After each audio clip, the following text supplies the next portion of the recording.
ہمایوں مومن صاحب. اس کے علاوہ ہمیں امریکہ سے معروف مصنف جناب شجاع صاحب بھی جوائن کریں گے.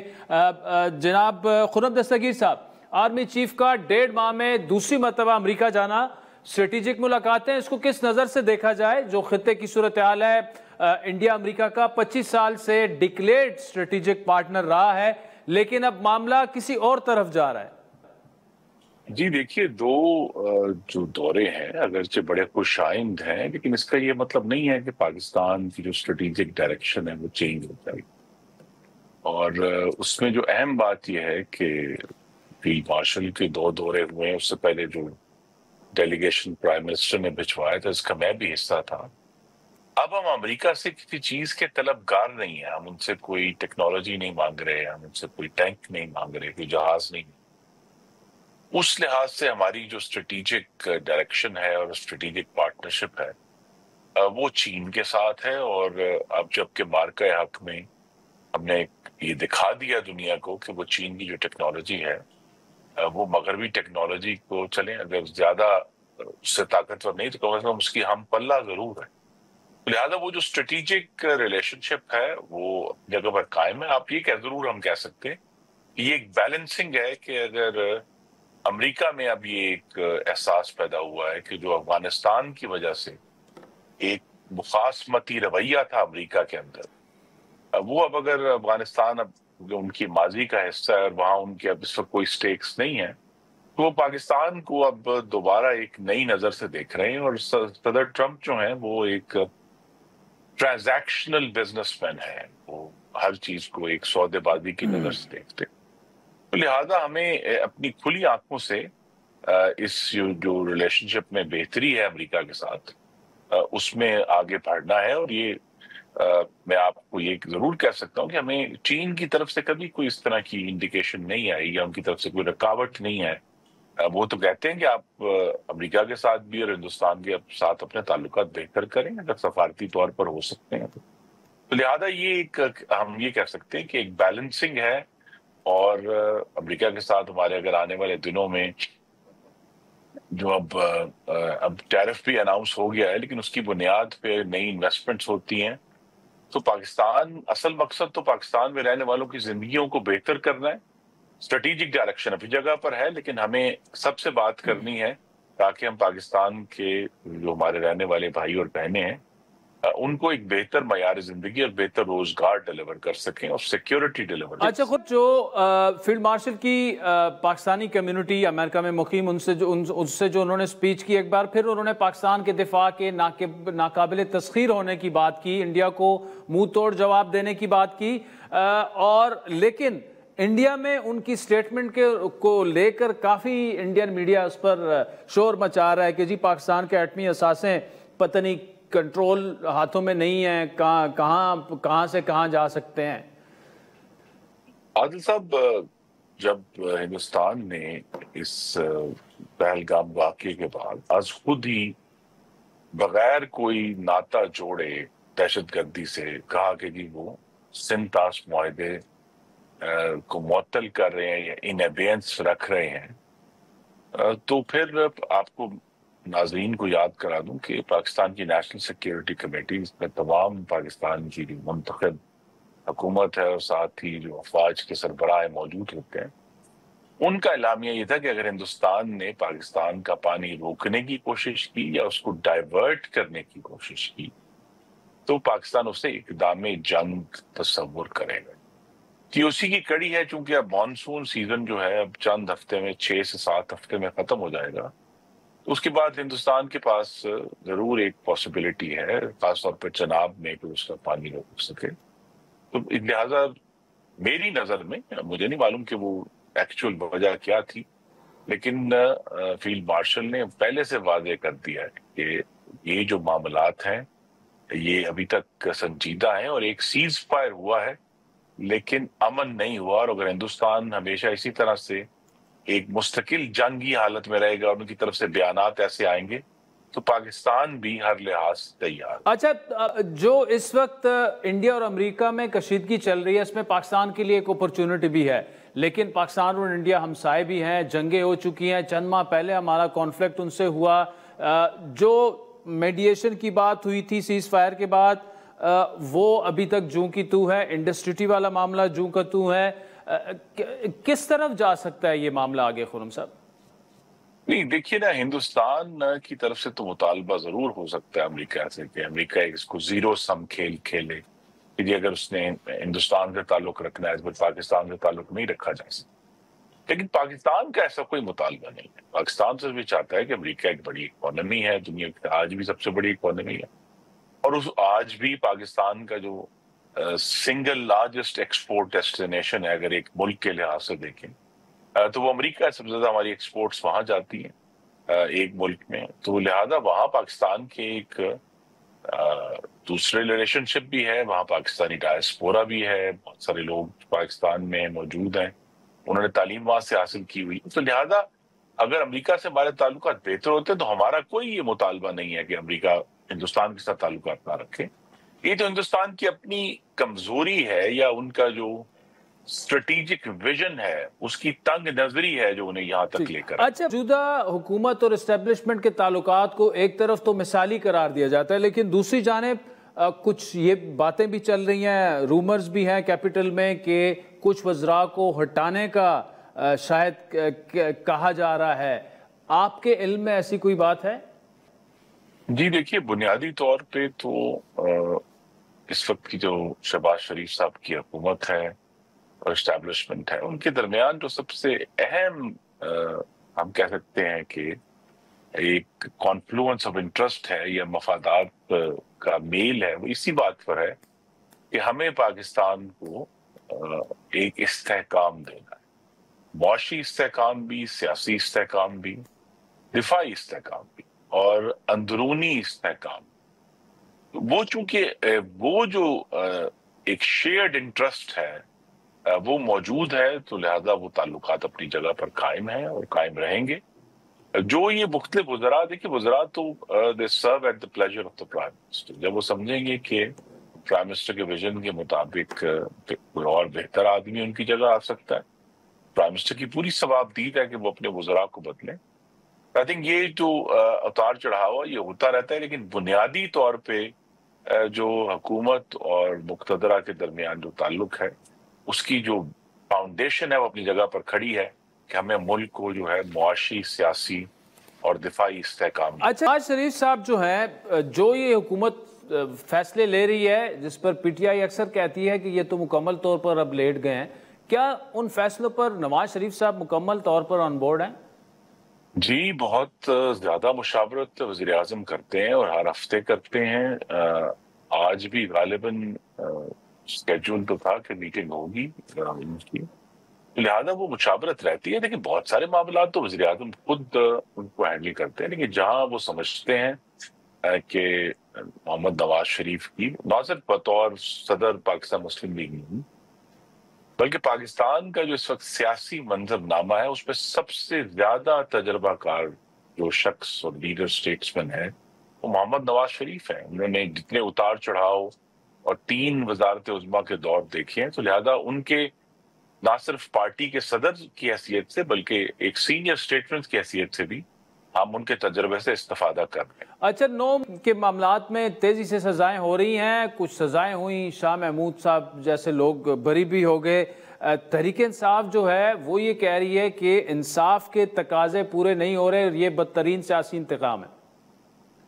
جی دیکھیے، انصاف کے تقاضے تو وہ کیسے کہہ سکتے ہیں ان کو سونا نہیں گیا، جبکہ ایک طرف تو وہ کہتے ہیں کہ جی انصاف کا تقاضا یہ تھا کہ اگر جو لوگ مجرم تھے ان کو فوراً مئی 2023 میں واقعہ ہوا تھا تو اسی وقت 3 مہینے میں سزا سنا دی جاتی اور اگست 2023 تک جو ہے معاملہ ختم کر دیا جاتا. ان سب خواتین و حضرات کو اب بہت ایک طویل عرصہ ملا ہے، 2 سال سے زائد کا، جس میں وہ جو بھی قانونی معاملات تھے اس کو ہینڈل کر لیتے یا اس کے سامنے رکھ لیتے. ابھی بھی ان کے سامنے ان کے پاس جو ہیں بہت سارے پاکستان کے عدالتی نظام کے تحت تمام آپشن ان کے سامنے موجود ہیں ان سزاؤں کو چیلنج کرنے کے لیے. لیکن ان کا یہ جو کہنا ہے، میں اس سے اگری نہیں کرتا کہ جو ڈسکوالیفیکیشنز ہیں وہ کوئی سیاسی اس کا وجہ ہے. دیکھیے ڈسکوالیفیکیشن ایک نتیجہ ہے 9 مئی کے میں کنوکشنز کا، اس کا ایک کانسیکوینس ہے. لیکن براہ راست جو لوگ جیسے جن کو سزا مل رہی ہے اس میں کچھ لوگ بری بھی ہو رہے ہیں. اب ہر چیز کے اوپر یہ الزام تو ظاہر اپوزیشن کا لگانا ایک روٹین ہے کہ وہ ہر چیز کو شک کی نگاہ سے دیکھیں گے. لیکن اگر وہ خود بھی نظر دوڑائیں گے کہ ان کے دور حکومت میں عدالتوں کا طریقہ کار کیا تھا اور آج کیا ہے، تو یہ کہنا مشکل ہے کہ اس وقت کی عدالتیں جو تھیں وہ بہت اچھی تھیں اور آج کی خراب ہیں، یا آج کی اچھی ہیں اس وقت کی خراب ہے. لہٰذا ایک عدالتی نظام کے تحت جو ہے، اور اس میں دیکھیے ہر عدالتی فیصلہ جو آتا ہے تو پھر اس سارے معاملے میں ٹرانسپیرنسی آتی ہے، وہ کھل کر ان رائٹنگ آتا ہے، اٹس اوپن ٹو چیلنج. تو اس کا شفافیت کا ان کو بھی ایڈوانٹیج ہے. اور آنے والے دنوں میں میری تو یہ خواہش ہوگی اور ایک ایڈوائس بھی ہے بہت عرصے سے کہ جو بھی اب رہ گئے ہیں لوگ 9 مئی کے، ان کو جن کے تو خلاف ثبوت اور شواہد ہیں انہیں فوری طور پر سزائیں دی جائیں، اور جن کے خلاف نہیں ہیں انہیں فوری طور پر رہا کیا. چلے Dastagir sahab, thank you so much for joining us. ناظرین، حکومتی موقف آپ نے سنا. وقت بھی چاہتا ہے ایک بریک کا، جس کے بعد آپ کو امریکہ لیے چلیں گے معروف مصنف شجاع نواز صاحب ہمیں جوائن کریں گے. ان سے فیلڈ مارشل کے دورے کی اہمیت کے بارے میں پوچھیں. ویلکم بیک ناظرین. بریک سے پہلے سابق وزیر دفاع نون لیگ کے نائب صدر خرم دستگیر کی گفتگو آپ نے سنی. اس وقت معروف مصنف امریکہ میں مقیم ہیں شجاع نواز صاحب ہمارے ساتھ موجود ہے. شجاع نواز صاحب، فیلڈ مارشل عاصم منیر کے 2 ماہ میں امریکہ کے 2 دوروں کو آپ کس تناظر میں دیکھ رہے ہیں؟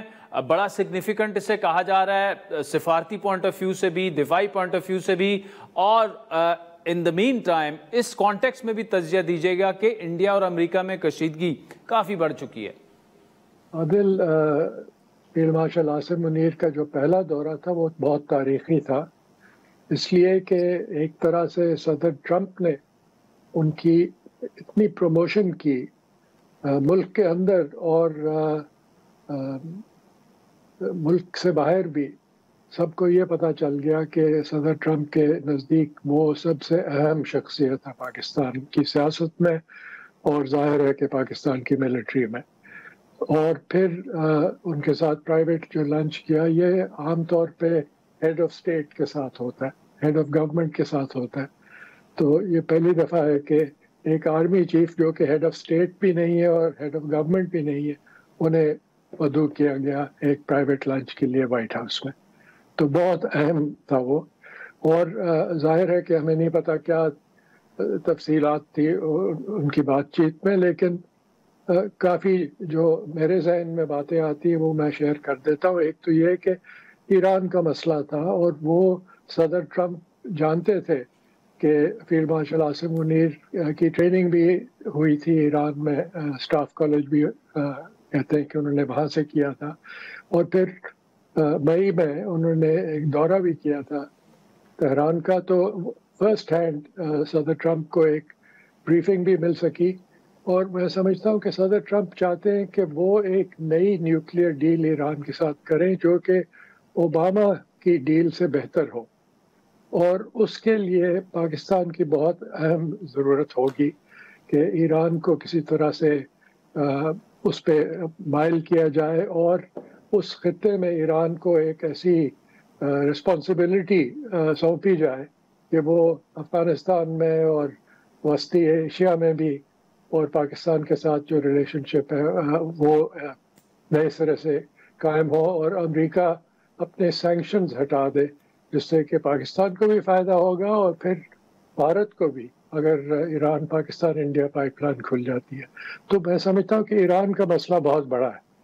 اس کے علاوہ آپ جانتے ہی ہیں کہ جنرل ایرک کوریلا نے اپنی ٹیسٹمنی میں کہا تھا کہ پاکستان فینومینل پارٹنر ہے، زبردست پارٹنر ہے کاؤنٹر ٹیررزم میں.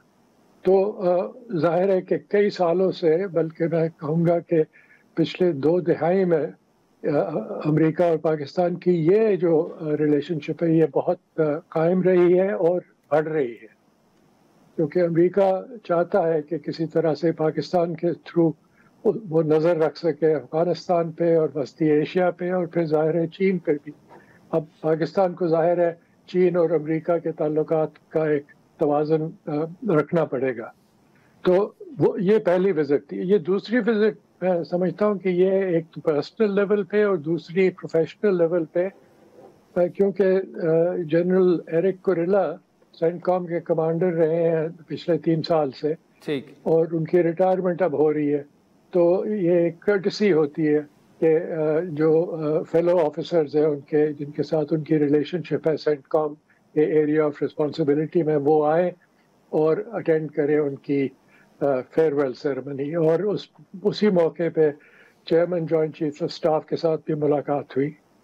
اس کے علاوہ آپ نے دیکھا ہوگا کہ بھارتی میڈیا نے کوئی بہت من گھڑت رپورٹیں نکالی. جو بھی فیلڈ مارشل پاکستان کو دفاع کو جو بھی ہوگا ناقابل تسخیر قرار دے گا, اور یہ بھی کہے گا کہ اگر ایگریشن ہوتی ہے تو منہ توڑ جواب دیا جائے گا. لیکن جس انداز سے, جس بھونڈے انداز سے انڈین میڈیا اس کو پیش کر رہا ہے کہ پاکستان کے ایٹمی اثاثے جو ہیں وہ دہشت گردوں کے ہاتھ لگ سکتے ہیں, اور کوئی ایسا لگ رہا ہے کہ بوکھلاہٹ کا شکار ہو چکے ہیں وہ. نہیں, ظاہر ہے بوکھلاہٹ تو ریفلیکٹ ہو رہی ہے, لیکن یہ میرے نزدیک بالکل من گھڑت رپورٹس تھی. اور فیلڈ مارشل منیر نے جو پہلی وزٹ میں بھی تارکین وطن جو ڈائسپرا پاکستانی تھے ان کے ساتھ بات چیت کی, تھنک ٹینکرز کے ساتھ بات کی, جو رپورٹ ابھی آئی ہے ٹیمپا سے, انہوں نے انہی موضوع پہ بات پھر کی کہ کتنا وہ سمجھتے ہیں کہ غیر ملک میں جو پاکستانی رہ رہے ہیں ان کا کتنی عزت ان کی کرنی چاہیے اور وہ کتنا پاکستان کی مدد کر سکتے ہیں. لیکن جو باتیں رپورٹ کی گئی, میں سمجھتا ہوں کہ اگر کوئی بھی ان کی جگہ پہ ہو تو ظاہر ہے وہ سوچے گا تو ضرور کہ ہمارے پاس کیا قوت ہے, اور اگر انڈیا نے کچھ حملہ کرنے کی کوشش کی یا دھمکی دینے کی کوشش کی تو پاکستان نے ابھی بھی جو جواب دیا وہ منہ توڑ جواب تھا. اور انڈیا کو یہ سمجھنا چاہیے کہ اگر انڈیا اور پاکستان کی جنگ ہوتی ہے تو وہ تمام دنیا پہ اس کا اثر ہوگا. اس پہ میں نے کئی دفعہ پہلے بھی کافی تفصیل میں بات کی ہے کہ جی بالکل 17 شہر جو ہیں وہ برباد ہو جائیں گے, اور ناردرن ہیمسفیئر جو ہے وہ نیوکلیئر ونٹر 6 مہینے کے لیے آپ کو سورج نہیں نظر آئے گا ناردرن ہیمسفیئر میں. تو یہ دنیا سمجھتی ہے, اور یہ ضروری نہیں ہے کہ انڈین میڈیا اس بات کو اچھالے. اچھا نواز صاحب, اس پوری صورتحال میں خطے میں پاکستان کی جو اسٹریٹجک پوزیشننگ بن چکی ہے, اگر ایران کے کانٹیکسٹ میں دیکھیں یا ڈونلڈ ٹرمپ اور مودی کے معاملات جس نہج تک پہنچ گئے ہیں, کتنی پاکستان کی اہمیت بڑھ چکی ہے اور ہمیں کتنا کیئرفل ہو کے آگے بڑھنا چاہیے؟ میں سمجھتا ہوں کہ پاکستان کو چاہیے کہ وہ جو چیز یا جو انہوں نے ایکشن لینے ہیں اپنے فائدے کے لیے اور امریکہ کے ساتھ بہتر تعلقات کرنے کے لیے, وہ اس پہ کانسنٹریٹ کرے. انڈیا نے ایک طرح سے میں کہوں گا کہ فٹ بال میں کہتے ہیں نا کہ اون گول کیا. یہ پچھلے مہینے ڈیڑھ میں انڈین حکومت نے بہت سی ایسی چیزیں کی جو کہ بالکل ناممکن تھی پہلے. اتنی اچھی ریلیشن شپ تھی. پرائم منسٹر مودی پہلے فورن ڈگنیٹری تھے جو وائٹ ہاؤس آئے تھے ٹرمپ کے وائٹ ہاؤس آنے کے بعد, لیکن جو انہوں نے پوزیشنز لی اور جس طرح سے پبلک سٹیٹمنٹس دی, اس سے ظاہر یہ ہوتا تھا کہ انڈیا سمجھتا ہے کہ وہ ایک بہت بڑا پاور ہے اور کسی طرح سے امریکہ کے ساتھ وہ ایک جنگ کرے گا. اور ایک دو فگرز میں اگر آپ کو بتاؤں کہ انڈیا کی ٹوٹل ٹریڈ جو ہے وہ اس وقت امریکہ کے ساتھ تقریباً 128.9 بلین ڈالر ہے ہر سال کی, لیکن ان کا جو ٹریڈ ڈیفیسٹ ہے وہ تقریباً 45.8 بلین ڈالر ہے. تو بہت بڑا ڈیفیسٹ ہے, اور ٹرمپ نے شروع سے اعلان کیا تھا کہ ہم یہ ڈیفیسٹ کو زیرو کرنا چاہتے ہیں. انڈیا نے بجائے وہ کرنے کے بہت ایک قسم کی وہ کہتے ہیں پاکستان میں کہ تڑی دکھائی کہ ہم کریں گے جو کریں گے, اور روس کے ساتھ ہمارے تعلقات بہت اچھے ہیں. تو 25% کا ٹیرف ان پہ عائد ہوا اور اس کے اوپر 25% اور. اب یہ سمجھنا ضروری ہے کہ 27 اگست تک ڈیڈ لائن ہے یہ India U S trade relations کی بات چیت مکمل کرنے کی. لیکن بہت سی چیزیں اس میں اب آ رہی ہیں. اب ایک رپورٹ رائٹرز کی یہ بھی ہے کہ راج ناتھ سنگھ جو کہ وزیر دفاع ہیں بھارت کے, ان کا یو ایس ٹرپ کینسل ہو گیا. انڈین گورنمنٹ کہہ رہی ہے کہ یہ غلط رپورٹ ہے, لیکن رائٹرز نے انٹرنل آفیشلز کے ساتھ بات کی اور انہوں نے کہا کہ یہ ٹرپ کینسل ہوگی. اور یہ بہت اہم ٹرپ تھی کیونکہ اس کے دوران راج ناتھ سنگھ امریکہ سے بہت خریداری کر رہے تھے, جو کہ صدر ٹرمپ کو بہت پسند ہے جب خریداری ہوتی ہے. میں اس کی تفصیل آپ کو یہ بتاؤں, اس کے 6 بوئنگ ریکانسنس ایئر کرافٹ تھے P-81s, اس میں اسٹرائکر کامبیٹ وہیکلز تھی, اس میں جیولن اینٹی ٹینک میسائلز تھے. تو یہ صرف بوئنگ کی جو ڈیل تھی وہ $3.6 بلین کی تھی. تو یہ کافی نقصان ہوگا انڈیا کو. اس کے علاوہ انڈیا نے ایک بہت پبلک پوزیشن لی ہے برکس میں. آپ کو پتہ ہے برکس ایک مجموعہ ہے برازیل, رشیا اور چائنا کا. تو انڈیا نے ان کی طرف بہت اب رخ کر دیا امریکہ کے خلاف ایک قسم کا محاذ کھڑا کرنے کے لیے. اور پھر کئی دفعہ کہا ہے کہ ہم روس سے تیل برقرار رکھیں گے اور ان سے امپورٹ کریں گے ایٹسیٹرا. لیکن نئی رپورٹس اب آ رہی ہیں کہ وہ اب نائجیریا کی طرف بھی جا رہے ہیں کہ وہاں سے تیل لے روس کے بجائے. تو مجھے لگتا ہے کہ اب اگلے ہفتے 10 دن میں یہ کچھ فیصلے ہوں گے جو کہ بھارت نے کرنے ہوں گے. نہیں تو ان کو صدر ٹرمپ کا غصہ جو ہے وہ ان پہ آ کے ٹھہرے گا. اور میں آپ کو کوٹ کرتا ہوں کہ صدر ٹرمپ نے کیا کہا تھا جب انہوں نے ایگزیکٹو آرڈر سائن کیا ٹیرفس کے اوپر. تو انہوں نے کہا کہ it's only 8 hours, it's only been 8 hours and you are going to see a lot more.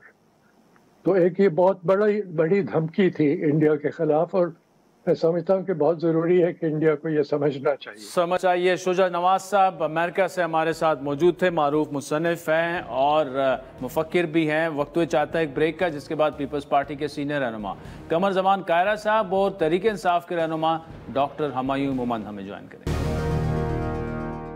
Welcome back. Qazi break سے پہلے خرم دستگیر اور جناب شجاع نواز صاحب کو آپ نے سنا. فیلڈ مارشل عاصم منیر کے دورہ امریکہ کی بات ہو رہی ہے. قائرہ صاحب, 1.5 ماہ میں امریکہ کا دوسرا دورہ, اس کو کس نظر سے دیکھا جائے؟ سفارتی فتح بھی اسے قرار دیا جا رہا ہے, دفاعی لحاظ سے بھی اس کو ایک فتح قرار دیا جا رہا ہے, اور کیا آپ سمجھتے ہیں کہ پرائم منسٹر صاحب بھی اگر ساتھ میں چلے جاتے تو اچھا ہوتا؟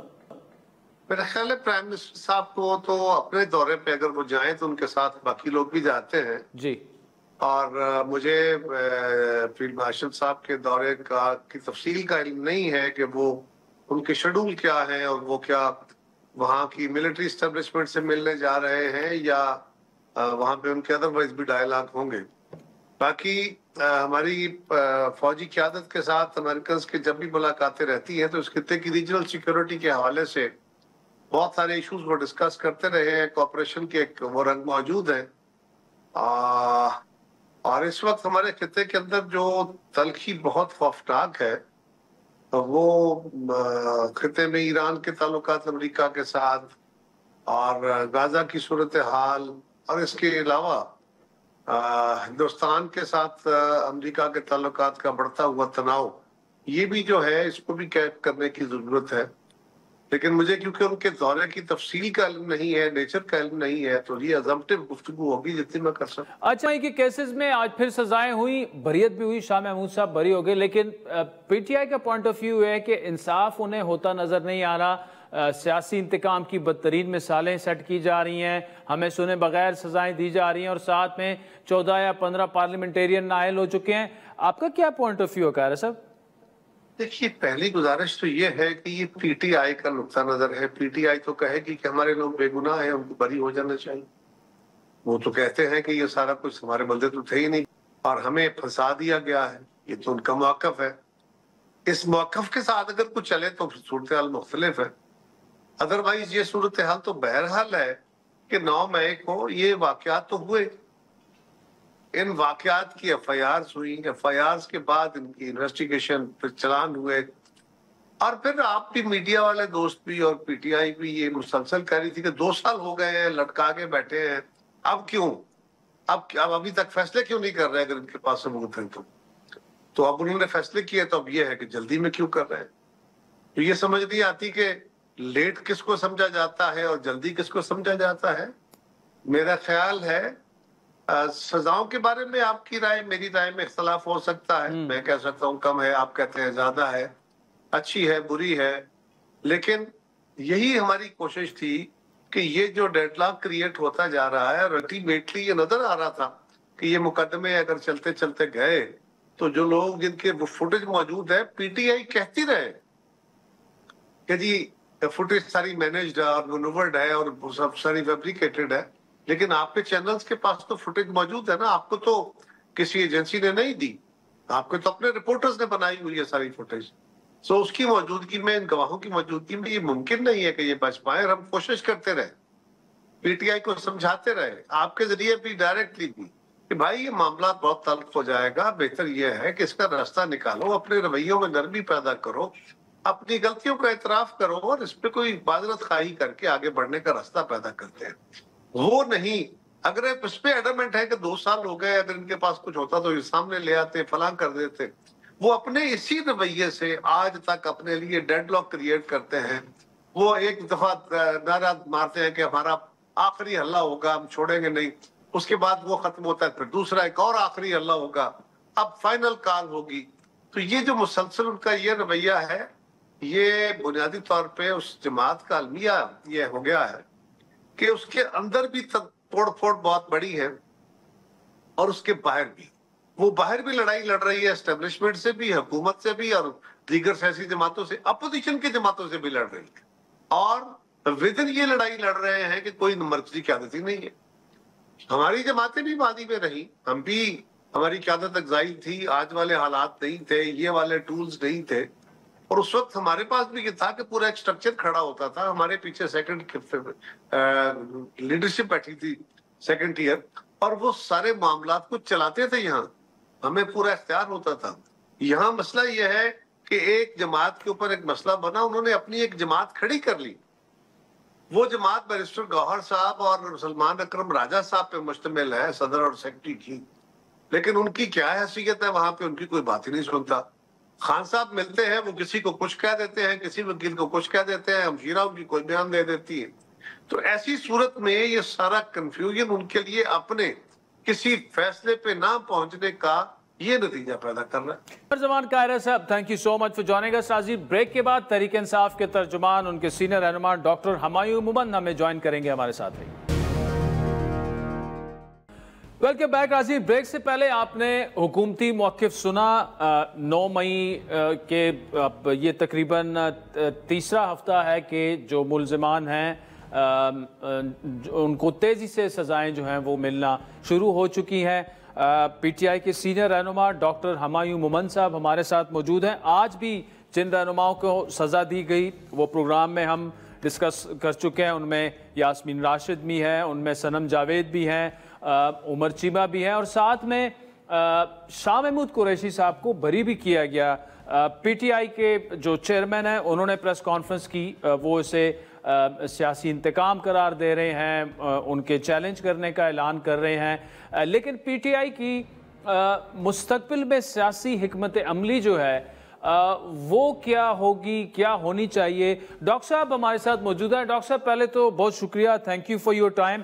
اب جس وقت جہاں یہ معاملہ آ چکا ہے، سزائیں ملنی شروع ہو گئی ہیں، آف کورس آپ کے پاس سپریم کورٹ تک کا ابھی ہے راستہ، پہلے ہائی کورٹ میں جائیں گے، اپیلیں ہوں گی، یہ پورا سارا ہوگا. لیکن آپ کی نظر میں پارٹی کی اس وقت سیاسی حکمت عملی جو ہے وہ کیا ہونی چاہیے، خصوصاً اگر شاہ محمود صاحب جو ہیں وہ بری ہو جاتے ہیں اور باہر نکل آتے ہیں اور وہ پارٹی کے سب سے سینئر ترین رہنما ہوں گے جو کہ جیل سے باہر نکلے؟ بسم اللہ الرحمن الرحیم. ایاک نعبد و ایاک نستعین. دیکھیں ایک چیز تو فور شور ہو گئی ہے کہ میں آپ کو ایک چیز بتا دیتا ہوں. سمجھے کہ میں ایک وٹنس ہوں اور میں کہتا ہوں کہ ڈاکٹر ہمایوں اور شاہ محمود قریشی دونوں کے دونوں یہ غلط کام کر رہے تھے. اب جج صاحب میرے اس بیان کے اوپر کہتے ہیں ہمایوں تم غلط کہہ رہے ہو, شاہ محمود قریشی غلط کام نہیں کر رہا تھا, میں اس کو بری کر رہا ہوں. تو اس کا مطلب یہ ہے کہ جو میری گواہی ہے, انہوں نے میری گواہی کو غلط قرار دے دیا, چاہے اس میں ایک بندے کے خلاف جو میں نے گواہی دی تھی وہ غلط ہے, میری پوری گواہی غلط ہو جاتی ہے ٹیکنیکلی.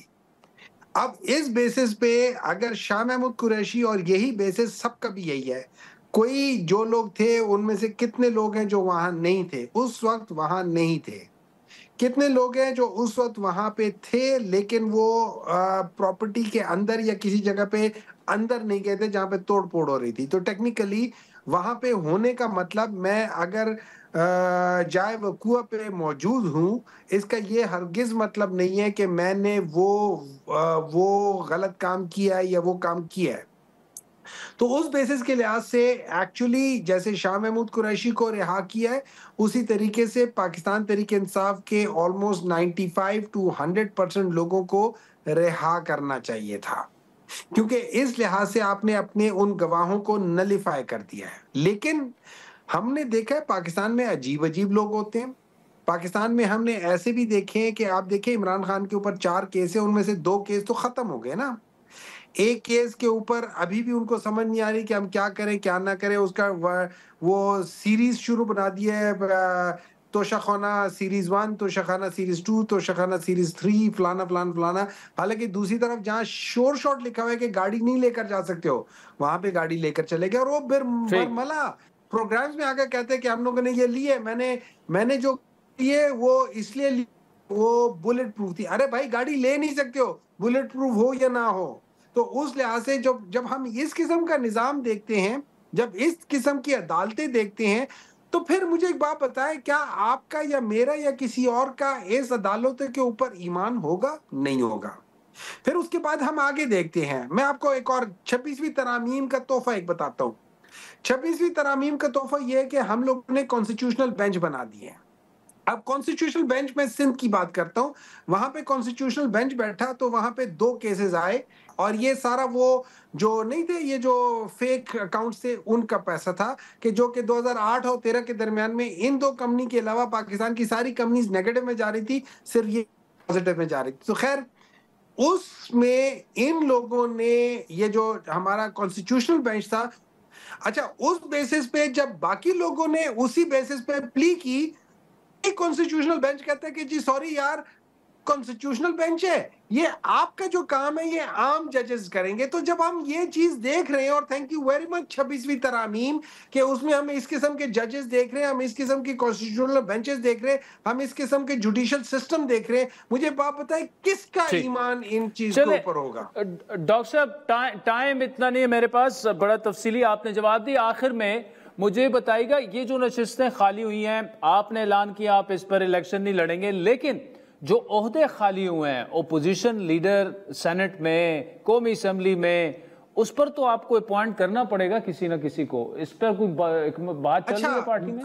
اچھا دیکھیں, وہ تو ہم بات کر رہے ہوں گے, لیکن میرا ایک خدشہ ہے, مجھے ایک ڈر ہے, یا مجھے آپ یہ سمجھ لیں کہ میرا ایک تجزیہ یہ ہے کہ ایک جو وہ یہ ہوگا کہ نون لیگ نے چوری کر کے ڈاکے ڈال کے اپنے نمبر پورے کر لیے, چلو 2/3 نہ صحیح لیکن سمپل میجورٹی کر لیے, وہ اپنی حکومت بنا لے گی. پیپلز پارٹی کسی چھوٹے سے جھگڑے کی وجہ سے کہے گی کہ ہم چلے جاتے اپوزیشن میں, اور اپوزیشن میں جا کے انہوں نے ہمارے اتنے نمبرز کم کر دیے کہ Peoples Party with other political parties مل کے اپوزیشن لیڈر اپنا لے آئیں گی, تو بلاول بھٹو کو اپوزیشن لیڈر لے آئیں گے. اسی طریقے سے سینٹ میں ہی اپنا اپوزیشن لیڈر لے آئیں گے, اور یہ لوگ وہ کریں گے. کیوں؟ ان سب کے دل میں ایک بندے کا خوف ہے, وہ ہے عمران خان.